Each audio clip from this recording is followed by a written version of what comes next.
As the hostage deal between Israel Defense Force and Hamas failed terribly, the Israeli government has resumed its operations in already torn apart Gaza. With 59 hostages yet to be released by Hamas, the Netanyahu government has now dismissed the head of the Shin Bet domestic intelligence service, which has led to a massive anti-government in Tel Aviv for 3 days. Netanyahu said this week that he had lost confidence in Ronen Bar, who has led the Shin Bet since 2021, and intended to fire him effective April 10th. The protesters at Tel Aviv's Habama Square waved blue and white Israeli flags and called for a deal that would see the release of the remaining Israeli hostages being held in Gaza.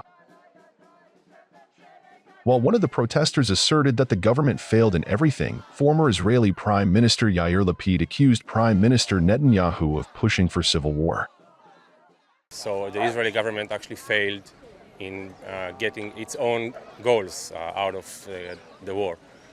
Either Hamas being taken out or the Israelis, the hostages bring back home. So this government failed in everything. And now they are going against every institute in Israel and against the people's desire. This government is doing everything it can do to start a civil war here. Netanyahu is openly pushing for it. We will not let this happen. We will fight for the country, but we will not let them destroy the country.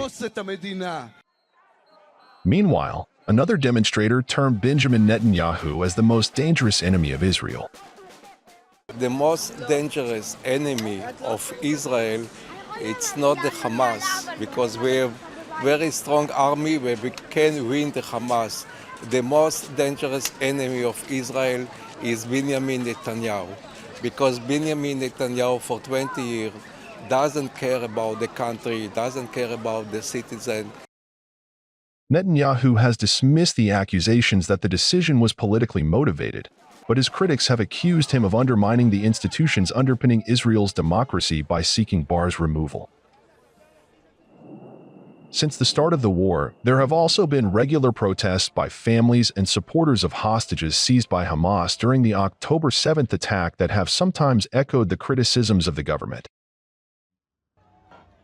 With the resumption of Israel's campaign in Gaza, the fate of 59 hostages, as many as 24 of whom are still believed to be alive, remains unclear, and protesters said a return to war could see them either killed by their captors or accidentally by Israeli bombardments.